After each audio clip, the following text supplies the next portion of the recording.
Hey folks, Kevin here. Well, it's April 7th, 2020. I've been busy around getting some work done outside. It's been in the 50s degree Fahrenheit. And the bees are active out at the honey hut, and I've been trying to get some things caught up around here. So what I thought I'd do is just give you a little preview of what I'm going to take you around to see. First thing I'll probably do is go over to the western garden plot. And previously the western garden plot is the one with the dog kennel chain link fencing around it next to the workshop. And this past year I had predominantly all perennials in the permanent raised beds. Elderberries, pussy willows, a flamingo variegated willow, four different types of blueberry plants. These were all little starters. I haven't moved those yet. But everything else, all of the currants, the gooseberries, the elderberries, all of those plants I've dug up and I've got them either potted up or planted in other places on the property. I'm not going to take you around to all the places. When we do some food forest walks, we'll show you some of the changes that I made with planting some of those plants.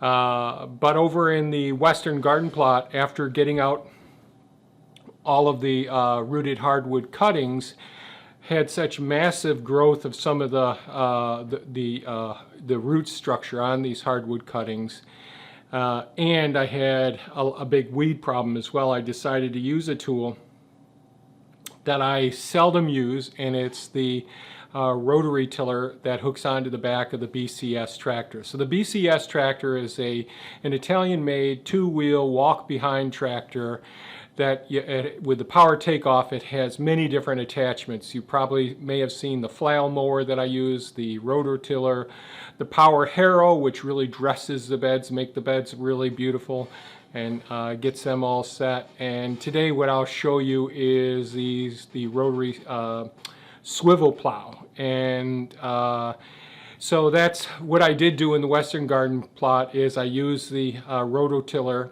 behind the BCS tractor and really tore up, and I destroyed a lot of the soil structure in my permanent raised beds, which I hate doing, but I needed to do that to bring up all of the root mass, dislodge it all, so I can pick it out over the next few days.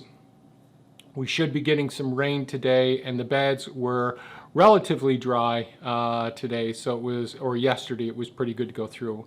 Then I went through, I took off the rototiller that hooks on to the back of the BCS tractor, and today I put on the swivel. It's a double-sided, like a rototiller that fits on the back of the tractor. And some people will call this a hiller, because that's really what it does do.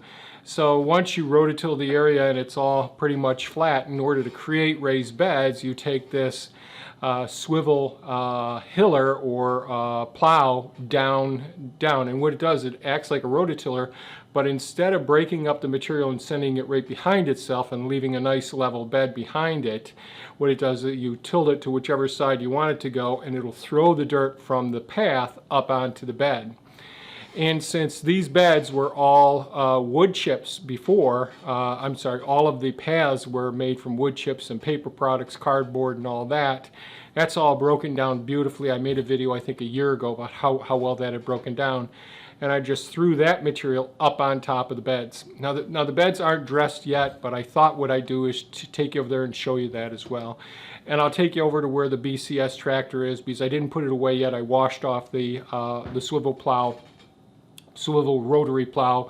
Mine is one of the ones that I can swivel it either way, so I can either hill to the right side or I can hill to the left side, which really works out well if you have an obstruction at one end of the beds, which I don't recommend doing, but that's how things fit in around our property. The other thing I was able to do in the last couple of days is take the air pruning beds, and I had started a few air pruning beds with some acorns last fall, and what else did I put in there? I can't remember right now my other beds what they are. We'll have to see what they are. And I did some stratification of many different seeds in holy buckets, and I had those buried over next to the living fence where the black walnuts, black locust trees are. I dug those out, brought them over to the area, because hopefully tomorrow I'll get a chance to make some more air pruning beds, and I'll talk about that as well. And besides getting the various plants planted around the property, one thing I was able to do is those hardwood cuttings that I made a couple days ago. I posted a video a couple days ago of the elderberry plants. I went ahead and loosened up some area in the broken down wood chip area where the high tunnel will be going possibly this year. I don't know that I'll get it done this year. But I broke that soil up and took the hardwood cuttings and we're sticking it in there. I don't know how well they'll take root, but this coming fall we'll take a good look at them and see were we successful. I really don't want the extensive or massive root systems that I got in the permanent raised beds in the western garden plot. And the deer will come down and chew the tops down on those as well. But I may put a fence up around some of the area. The only other thing I did do was 2 years ago we'd identified black rot in a couple of the Santa Rosa plums that we had here on site, and one plum tree that was a close relative genetically to a Santa Rosa plum, which used to produce massive amounts of plums for us. I ended up deciding to take that one out because the black rot, that fungal disease, actually had gotten into that system. So I cleaned out all the root systems as well and transplanted one of my other vintage apple trees in that site. So I didn't want to put another plum, something that would be really susceptible to the black rot there as well. So those are the couple of things that I thought I'd show you. So I'm going to do is go ahead, put the helmet cam on, we'll take a walk out and look at what I've done. Here we go. Okay, I'm over here at the western garden bed. Ultimately, I've got to fix both sides of the trellis here. So we have the scarlet red runners that we start here and the Cherokee trelliteers. But you can see I got some dockweed, some clover, and various other ones. Here's where we had the oregano and the honeyberries in here, and it just took off like crazy. You can see this is some of the partially broken down wood chips. This was added to last year, and you can see the areas where the beds were right in here. I have some more potted plants I still have to get out of here, but I wanted to break up, dislodge as much of this root material as possible. I'll probably come in and till this area again, but we'll see how things work out. Here's the new raised bed where I put the honeyberries in. The other day I put those in. These are the two permanent raised beds that have 2 rows where I lost a lot of them, where the blueberry plants are. And so we'll come down here and see, here's one of the blueberry plants here.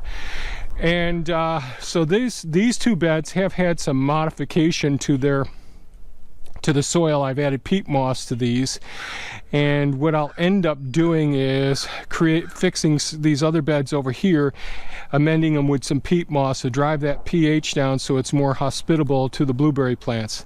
That way I'll be able to get single rows of blueberry plants with a drip tape going down and weed mat on it. I have more work to do over here as well, so both of these beds will be redone. I'll have to get the weeds out of this one.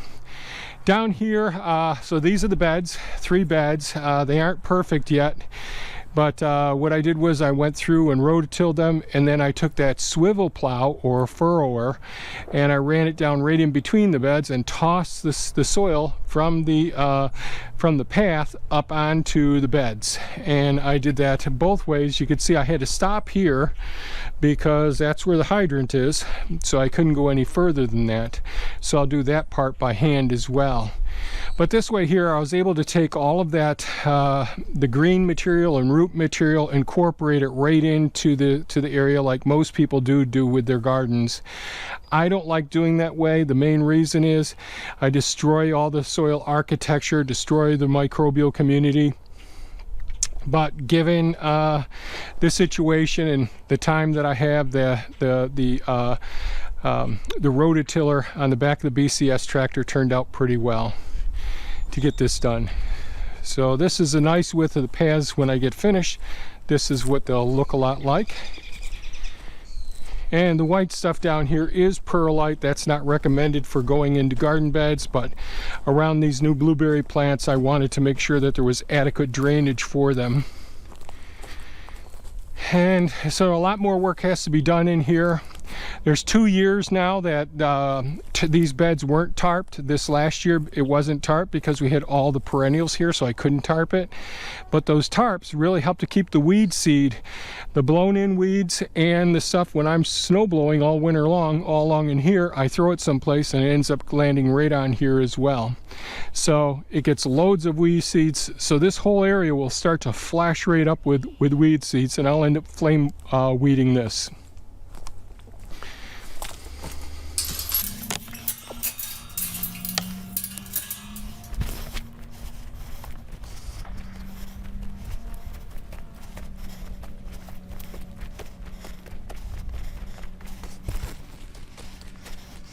So this is the 749 BCS tractor, a really amazing tractor, something that I really like an awful lot. And the attachment that I have on it now, so that's the PTO shaft right there, so it's interchangeable. I can go ahead and pull this pin up and detach this, attach another unit.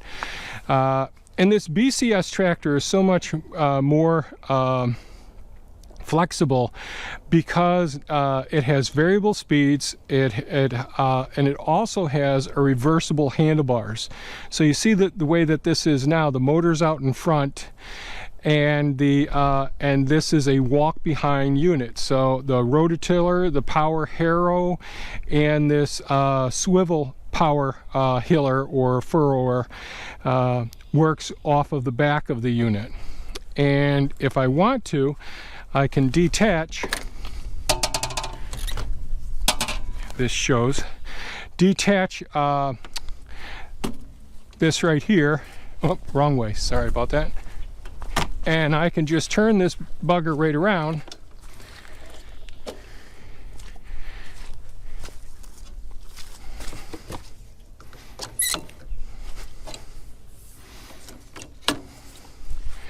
now.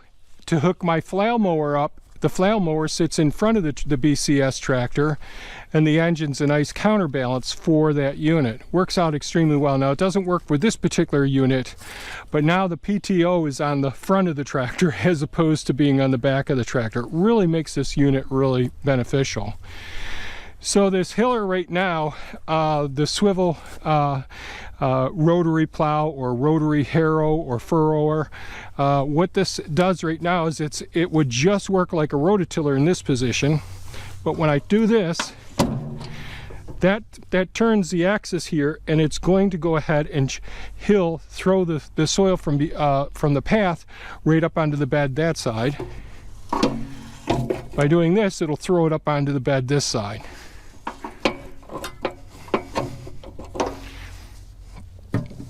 So this is really an amazing tool. I love it. It gets a lot, it makes short work where otherwise I'd have to use a shovel to create my paths nice and uniform. So this has worked out extremely well once I started building the soil here. Before that, this unit would have gotten beat up with all of the rocks that we have on this property. So let's go over here and take a look. So last fall I brought in a whole bunch of leaves, so that was October or November, and I made these air pruning beds. And I got this idea from 2 different websites, Edible Acres, Sean from Edible Acres, and from Twisted Tree Farm. Both of those sites really do a really good job. Now, some of the trees that we plant, like we have walnuts, almond trees, peach trees, pear trees, persimmons trees. What else do we have? Plum trees as well. Here's one little almond starting to show up here, another Hall's Hardy almond there. So, and a lot of black walnuts here as well. And then each one of these beds has, so this one's got the acorns, the white and red acorns in this one. And so this is 1/2-inch hardware cloth that you see here. So I put that on to keep animals, mice and all, from getting down into the acorns and squirrels out of the acorns. But there's the same size hardware cloth on the underside. And this is just made out of scrap 2x6s. I'll pop this off and we'll let the tree grow up. But when the roots get down to the hardware cloth on the underside of this, what they'll do is they'll air prune. As soon as they get that taproot starts to go down and dig into the soil, as soon as it hits the air from down below here, it'll stop that process of the taproot going further and create small lateral roots off to the side. And that way I can grow them in here, get them to the point where they're in decent shape this fall, bring them out, and then transplant them or sell them in the spring or in the fall. And same thing with the other two varieties I got in here. I have persimmons in one of these beds. So again, you may be able to see there's some hardware cloth right there. I have 2x4s underneath this as well to hold everything up, and some spacers or 2x6s. These are all labeled now. A couple of the plants I've got inside. I don't know if you could see one of the big koi right there. You might be able to see him. It's amazing. He must be just too big for the ospreys, because the ospreys hunt over here all the time. The ospreys and the eagles. But so I dug these out. I had these, so I couldn't leave these air pruning beds up in the air over the winter time. Then they would have frozen and destroyed all of the nuts and the seeds there. So what I ended up doing was I put leaves down, put these right down on top of the leaves, then piled leaves on top of them, wood chips on top of this one here. And then I just dug them out yesterday, put them on a couple of 6x6 pressure treated posts to get them up in the air so the air can flow underneath it. So when the roots go down, they stop their gravitational forces to dig in deeper in the soil and send out nice, more fine lateral roots from that taproot. And what I've got to do is get some of these ones started the same way. You can't wait too long, and I may have waited a little bit too long with some of the nuts in here, because what they'll do is they'll start getting ready. See all the nice little worms in here. Let's see if any of these are, well, that one's got a little bit of mold on it. But what they'll start doing is they'll start sending down their taproots, and there's some more mold on that one. So I don't know, that this may not have worked out. I'll have to spread these all out and see what we get. So the compost was not a good idea in this situation, because that encouraged some mold going on, where the sand, what little sand I had, seems to have done a pretty good job. And we'll just, there's one. Oh, dang it. That one's just getting ready to send out its root. So we'll see. All right, let's take a walk over to the area where the elderberry hardwood cuttings are. Okay. So down in this whole area here this is all wood chips. I'm over here right now where the high tunnel will go. That's living fence over there. That's where a great deal of the rooted elderberry plants are put in over there, and there's actually 2 rows of them. And that I'll be modifying some, but this is where the high tunnel will go. Around the front of it and around the side here is a drainage swale. It diverts any water. There'll be snow accumulation as well. And I really built this up. This is about 4.5, 5 foot higher than my neighbor's property right over here. You can see the property really slopes down this way, so this is all built up over the years. This is the soil that I'm mixing up right now. This is broken down wood chips and the leaves, and I just mixed up a whole bunch more of it from the excess leaves that were an insulation blanket that I used to cover up the air pruning beds over the winter months. So in below it and then above it.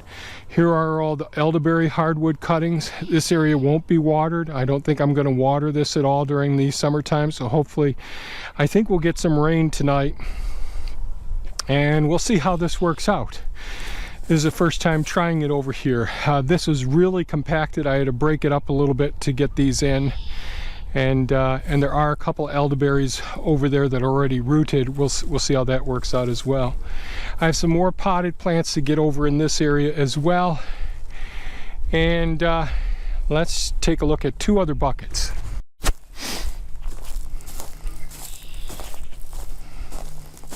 What's doing, handsome?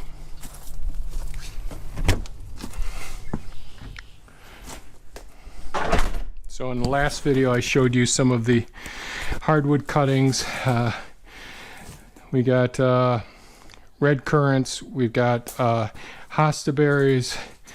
These ones, none of these are the asparagus seed and some of the bald cypress seed. Lots of figs. And then here we have Asian pear seeds that started to come up, and some Bartlett pear seeds that started to come up. And these are some of the small peaches that we've got on site.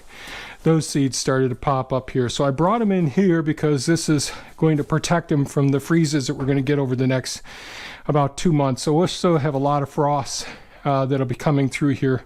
So all these plants have got to stay in here until the frost concerns are over with. So that's the update on what I've been up to the last few days. Sorry I haven't really set up the GoPro cameras to capture things. The weather has been pretty decent, but I've been running from job to job, trying to get as much stuff as I can get done. And quite honestly, I've just been a little more tuckered out this season. I'm not sure why. I've had more of a congestion in my lungs as well. I don't think I have that infectious disease, but it's taken the wind out of my sail so far this year.